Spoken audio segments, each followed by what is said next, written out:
Hello everyone, welcome back to my channel. তো চলে এসেছি আজকে একটা নতুন ভিডিও নিয়ে। তো দার্জিলিং থেকে ফিরেই কিন্তু আমরা এক সপ্তাহ বাদে আবার বেরিয়ে পড়েছি ঘুরতে যাওয়ার জন্য। তো আজকে হচ্ছে শনিবার আর এখন বাজছে কিন্তু ভোর 5:15। তো এখন আমরা রয়েছি টপিন রোডে। চলো ঠাকুরের নাম নিয়ে আজকে আমাদের যাত্রাটা শুরু করা যাক। তবে এবার কিন্তু আর পাহাড়ে নয়, এবার কিন্তু যাচ্ছি হচ্ছে আমরা সমুদ্রে।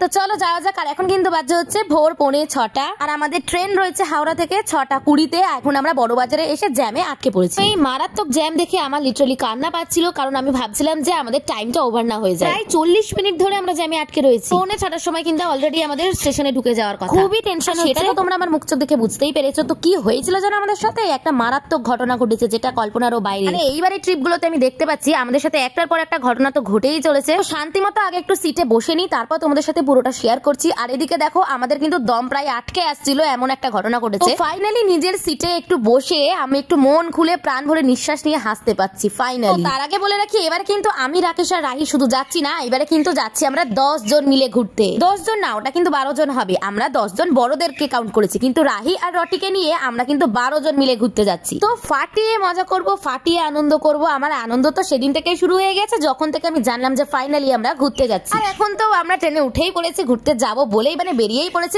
আনন্দ তো একদম আমার একদম চরমে উঠে গেছে। তো যাই হোক, আমাদের ট্রেনটা আলটিমেটলি ছাড়লো, এটাই হচ্ছে সবথেকে বড় কথা। তো এবারে ট্রিপে কারা কারা আমরা যাচ্ছি সেটা আগে তোমাদের বলে দিই। এবারে ট্রিপে কিন্তু যাচ্ছি হচ্ছে গিয়ে আমার ছোটদি, বাপ্পা কাকু, মিষ্টু, নদো, ছোটদা, ছোটদার বউ, তাতান, রাহি, মুনমুন পিসি, রটি, আর কে আছে? আমি আর রাকেশ। আমার ব্লগে আমি আর আমার বরকেই কাউন্ট করতে ভুলে গেছি। ও হ্যাঁ, আরো একটা কথা বলতে তোমাদের ভুলে গেছি। আমাদের এই সুন্দর ট্রিপটা এটা কিন্তু হতোই না যদি না ছোটদা আর ছোটদার বউ থাকতো। তো এই হলো সেই আমার ছোটদার বউ। তো যাই হোক, আমরা কিন্তু এখন চলে এসেছি খড়গপুর স্টেশনে। এখান থেকে আমরা আবার একটা ট্রেন ধরে যাব হচ্ছে গিয়ে হলদিপোতা নামে একটা স্টেশন। তো এবার তোমাদেরকে বলি কেন ছোটদার বউ ছাড়া এই ট্রিপটা আমাদের হতো না। তার একটাই কারণ, সেটা হচ্ছে যেহেতু খুবই শর্ট টাইমে আমাদের ডেটটা ফিক্সড করা হয় এবং রীতিমতো যেহেতু অনেক শর্ট টাইমে আমাদের এই প্ল্যানটা ঠিক করা হয়েছিল, তো সেই জন্য কোনো গাড়ি বা কোনো ট্রান্সপোর্ট আমরা পাচ্ছিলাম না। কিভাবে এতগুলো মানুষ সেই জায়গায় গিয়ে পৌঁছাবো সেটা একটা বিশাল কারণ হয়ে দাঁড়াচ্ছে। প্রথমত কোনো ট্রেন ছিল না, আর দ্বিতীয়ত যে গাড়ি ভাড়া আমরা করে যাবো ভেবেছিলাম তার কাছেও শেষ পর্যন্ত ক্যান্সেল হয়ে গিয়েছিল। তো ঘুরতে যাওয়ার আগের দিন মানে বৃহস্পতিবার দিনকে ছোটদা আর ছোটদার বউ আমাদের বাড়িতে এসেছিল। তো সেই দিনকেই রাত 11:40 অব্দি সবাই আমাদের বাড়িতে ছিল এবং সবাই মিলে আমরা ডিসাইড করছিলাম যে যেই জায়গাটা ঠিক করা হয়েছিল আমরা সেই জায়গাটাতেই যাবো। তো তারপরে ছোটদার মাথা থেকে এটা বেরিয়েছে। অনেকক্ষণ ধরে ফোন ঘাটাঘাটি করার পর ছোটদা বললো যে আমরা ট্রেনে করেই যাবো।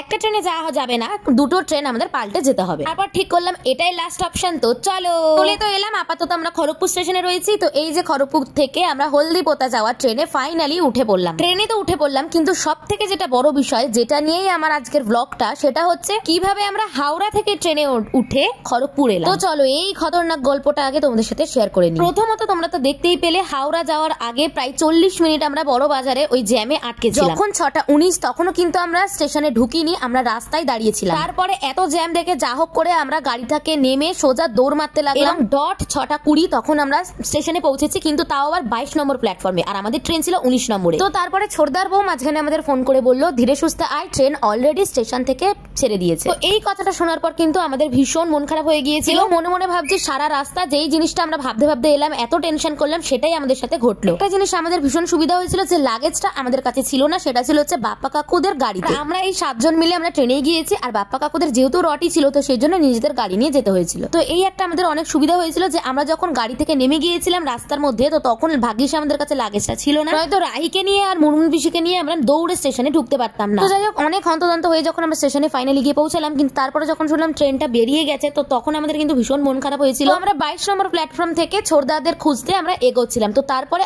আবার আমার ছোটদার বউ ফোন করেছে এবং বলে কোথায় আছিস তোরা? তো আমি বলি যে এই তো 22 নম্বর প্ল্যাটফর্মে দাঁড়িয়ে রয়েছি, যাচ্ছি 19-এর দিকে। তখন বলছে যে তাড়াতাড়ি দৌড় মেরে আয়, ট্রেনটা ফাইনালি একটু দাঁড়িয়েছে। তো তখন মনে হচ্ছিল এক একটা সেকেন্ড আমাদের কাছে 1 ঘন্টা। তো সঙ্গে সঙ্গে রাকেশকে বললাম রাহিকে শিগগিরই কোলে নাও, আর মুনমুন পিসিকে বললাম তাড়াতাড়ি আমার সাথে দৌড় মারো। বিশ্বাস করবে না, এত জোরে আমরা 4 জনে মিলে দৌড়েছি কল্পনা করার বাইরে। 22 নম্বর প্ল্যাটফর্ম থেকে 19 নম্বরে যেতে গিয়ে আমাদের একদম নাজেহাল অবস্থা হয়ে গিয়েছিল। আর তার মধ্যে স্টেশনের মাঝখানে একটা পার্টিশন দেওয়া ছিল। অলরেডি দৌড়ে চলে গিয়েছি, আবার আমাদের ব্যাক করে পেছন দিক দিয়ে এসে ওই দিক দিয়ে গিয়ে আমাদের লাস্ট পর্যন্ত 19 নম্বর প্ল্যাটফর্মে ঢুকতে ঢুকতে পেরেছিলাম। তো তার মধ্যে ঢুকেই দেখছি ট্রেনটা যেহেতু ছেড়ে দিয়েছিল তো অনেকটা এগিয়ে চলে গিয়েছিল, প্রায় হাফ স্টেশন পার করে গিয়েছিল। এমনিতেও তো তোমরা জানো হাওড়া স্টেশন কতটা বড়, তো ওর হাফ চলে গিয়েছিল, মানে ভাবতেই পারছো কতটা। তো এইটা দেখে তো আমাদের মাথাটা আরো ঘুরে গিয়েছিল যে স্টেশনে এত কাছে ট্রেনটাকে দেখতে পেয়েও কি আমরা ট্রেনে উঠতে পারবো না। আর তার মধ্যে আমাদের দেখতে পেয়ে আমাদের প্রিয়াঙ্কা দি আর তাতান ওখান থেকে চিল্লাছিল তাড়াতাড়ি আয় তাড়াতাড়ি আয়। ওদের চেয়ার আপ শুনে আমরা আরো জোরে দৌড়াচ্ছি। আর তার মধ্যে রাকেশ লাস্ট পর্যন্ত রাহিকে নিয়ে আর পারছিল না। তারপরে এই যে আমার সেই বিখ্যাত ছোটদা, ওর অনেক বড় একটা ভুঁড়ি রয়েছে, সেই ভুঁড়ি নিয়ে কিন্তু ছোটদা একদম ফাটিয়ে দিয়েছে। আর ভুঁড়িকে তোয়াক্কা না করে একদম জাস্ট পাত্তা না দিয়ে রীতিমতো রাহিকে রাকেশের কোল থেকে নিয়ে নিজের ভুঁড়িতে বসিয়ে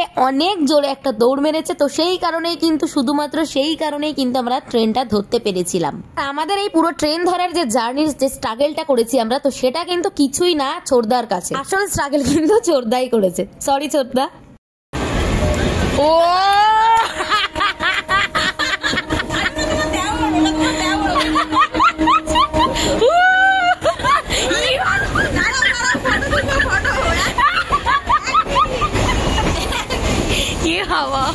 তো এই সারা ট্রেনে কিন্তু আমরা ভীষণ মজা করতে করতে গেছি। বিশেষ করে ছোটদাকে নিয়ে আমাদের পুরো টাইমটাই কেটে গিয়েছে আমার আর আমার জায়ের। আপাতত পেয়ে গিয়েছিল ভীষণ খিদে, তো সেই জন্য একটুখানি ঝালমুড়ি খেয়ে নিয়েছিলাম। আর ফাইনালি কিন্তু আমরা এসে হলদিপোতা স্টেশনে পৌঁছাতে পারলাম। আর একটা কথা বলে রাখি, এখন কিন্তু 1টা বেজে গিয়েছে আর ট্রেন কিন্তু আমাদের ছিল প্রায় 1.5-2 ঘন্টা লেট।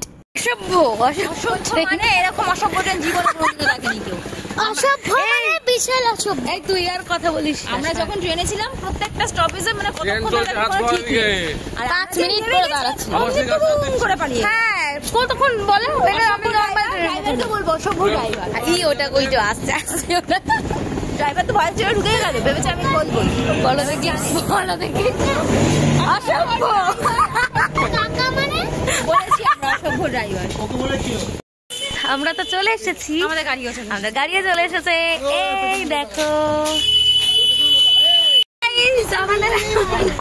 তো গাইজ আপাতত তো আমরা পৌঁছেই গিয়েছি আর এখান থেকে মাত্র 1 ঘন্টা। তো তারপরেই পৌঁছে যাবো হচ্ছে কি আমাদের ডেস্টিনেশনে। তো ভিডিওটা আজকে এই পর্যন্তই থাক, দেখা হবে তোমাদের সাথে নেক্সট ব্লগে। টাটা।